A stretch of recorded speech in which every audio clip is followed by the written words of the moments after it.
kung paano ako sa mga fans ko, as in, talagang yung importante kasi sa akin, yung mga fans na talagang malapit lang ako, doon rin po talaga. Medyo ingat rin po talaga ako sa mga fans kasi may mga fans talaga na pag na-excite na, hindi mo alam kung ano yung possible nilang gawin sa'yo. So, dito po, sa eksena naman, importante siguro talaga na pwede kang magtaray in a nice way kasi para dito hindi siya ganun ka-nice talaga eh. Ewan ko po kung ano kung pinakita na ba dito. Yung yun. So, ano po kasi you were telling each other na be careful to not reveal the plot point. So, yeah, yes. This is one of them eh. So, may mga bagay lang tayo. Masashare ko lang siguro, Tita Rose. May mga bagay tayo na importanteng bago natin gawin, bago natin i-post, bago natin i-share sa mga social medias natin. Importante talaga na isipin muna natin mabuti. Kasi malaking pa rin impact nito. Posibleng malaking impact nito doon sa mga taong nakakanood at sumusuporta sa iyo. So, dapat lagi ka mas maging malinaw. Yun ba? Okay. Ngayon ka lang gumawa sa Viva, in a way yun? Yes po. Okay. So how do you feel na malaman mo na it's a collab between GMA and Viva? Sobrang happy po talaga ako kasi maraming magagandang pelikula po ang Viva and lalo na at kasama rin po ngayon ng GMA Films na talaga nagbabalik na. Alam naman po na Fireflies na sobrang successful. I'm so excited and first time ko rin makakatrabaho si Colleen and si Sian na talagang napakahuhusay na artista. Kaya nung nasabi sa akin ito, talagang wala nang kaabog-abog talaga. Totoo yung sinabi ko, talagang tinangkap ko kagad siya kasi napakahuhusay ng mga artista. Also Faye, kasi isa siya sa mga gumawa. Ano yun? Yes, Dollhouse. Isa sa mga pinanood ko din na na-appreciate ko na sa kanya pala yun. Isa yun. So, magagaling, napakahuhusay, kaya wala akong dapat nangyayari. Okay, last one. Kasi ako kasi wala talaga. So, grabe, hanggang ngayon ba talaga yan sa kanya? Isang dekada na tayo, ha? Ngayon ako, medyo kinakabahan na rin ako. NBFP pa rin. Parang yung mga tao nga sa paligid ko, pag tinatanong, ano na, sabi ko sa kanila talaga, 4-8 ba kayo?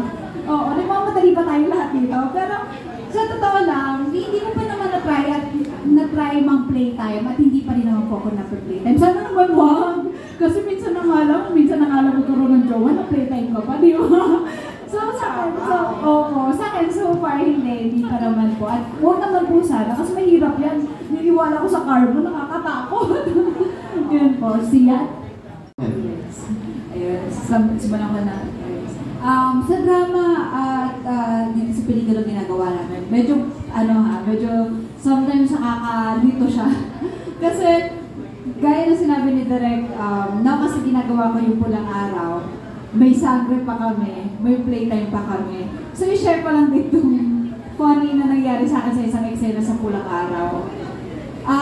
Sa Pulang Araw kasi ang character ko doon medyo alta, na anak ng mayaman. So, nasampal ako doon ng nanay ko. Sinare ko talaga yun. So, nasampal ako, dapat, pag sinampal ka as mayaman, dapat may class. Pag sinampal ka, dapat, yung walang imig. Bilang galing ako sa playtime, intention na eksena, diba, sa playtime. Nasampal ako ng nanay ko dito sa Pulang Araw. Sabi ko doon, ang eksena ko talaga, So, nawala na yung character. So, kumbaga parang nakakalito rin minsan. Tapos, pasok naman, hindi naman kinat ni Direk. Kasi sabi ni Direk, okay lang din naman. Kaya nang naisip ko doon na parang hindi na ako yung character as Teresita. Lumabas doon yung character ko as Allison.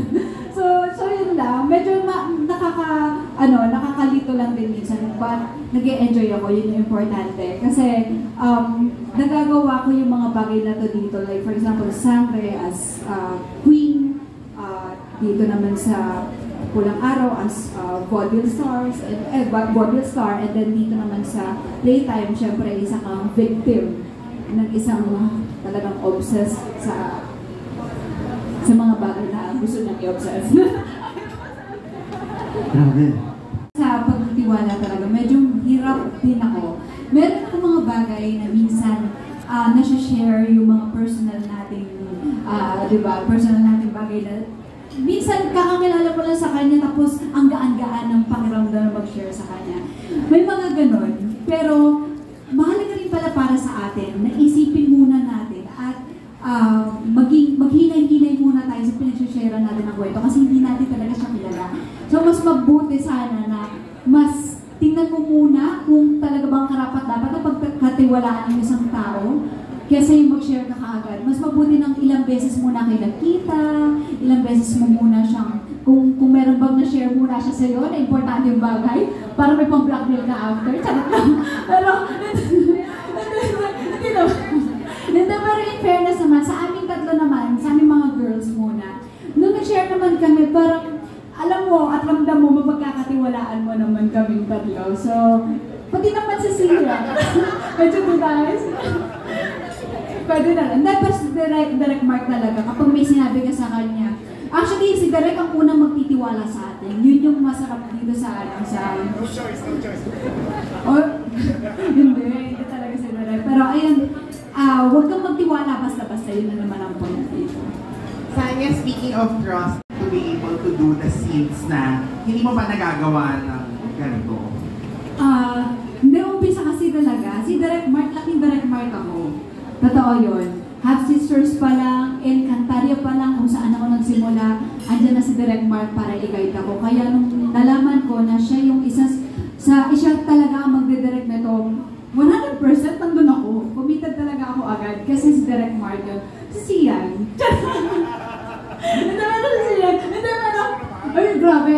Hindi, ayusin ko talaga. Pero si Sian, in fairness talaga sa kanya, first time namin nakita, story lang pala, gusto ko lang talagang i-share sa inyo na ang talagang first impression ko talaga sa kanya, parang hindi ko siya makakausap. Parang ang taas-taas ni Sian Leo. Mr. Sian Leo. Bukod sa height. Pero, in fairness talaga sa kanya, siya yung yun yung lagi ko sinasabi, pinasag niya yung wall sa amin para mas magkaroon agad kami ng connection, kumbaga mapag-usapan agad namin yung mga pwede namin pag-usapan para makahelp dito sa pelikulang ito. Kaya I'm happy na itong grupo na ito yung mga nakasama ko kasi solid sila. Sian. We have Mr. Richard Paglikawan of Lionheart TV. Hello, good afternoon po. Yung first question ko kay Faye, kasi fan ka ba, Faye, ng mga thriller movies? And ano yung mga napanood mo na nagustuhan mo? And ano yung naging reaction mo nung malaman mo magiging bahagi ka sa ganito klase ng sa playtime? Yes. Ayun, simulan ko na. Sa drama at dito sa pelikula ginagawa namin, medyo sometimes nakakalito siya. Kasi gaya na sinabi ni Direk, kasi ginagawa ko yung Pulang Araw, may sangre pa kami, may playtime pa kami. So i-share ko lang dito funny na nangyari sa akin sa isang eksena sa Pulang Araw. Sa Pulang Araw kasi ang character ko doon medyo alta, na anak ng mayaman. So nasampal ako doon ng nanay ko. Sinare ko talaga yun. So nasampal ako, dapat pag sinampal ka as mayaman, dapat may class. Pag sinampal ka dapat yung walang imig. Bilang galing ako sa playtime. Hintay siya may eksena, diba, sa playtime. Nasampal ako ng nanay ko dito sa Pulang Araw. Sabi ko doon, ang eksena ko talaga, So nawala na yung character. So kumbaga parang nakakalito rin minsan. Tapos pasok naman, hindi naman kinat ni Direk. Kasi sabi ni Direk, okay lang din naman. Kaya nang naisip ko doon na parang hindi na ako yung character as Teresita. Lumabas doon yung character ko as Allison. so yun lang. Medyo nakakalito lang din minsan. But nag-e-enjoy ako, yun yung importante. Kasi nagagawa ko yung mga bagay na to dito. Like for example, Sangre as queen.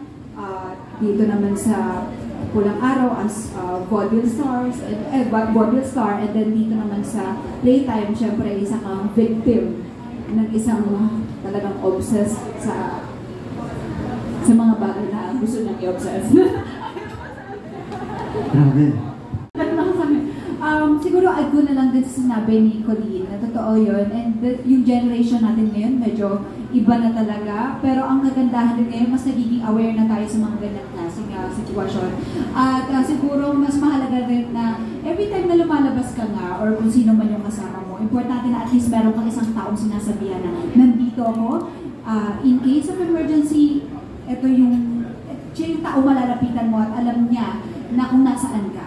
To protect you lang din. Kasi meron tayong mga bagay na gusto natin, tayo lang. Pero importante pa rin na talagang unahin muna natin yung kaligtasan natin kasi yun yung pinakamahirap eh.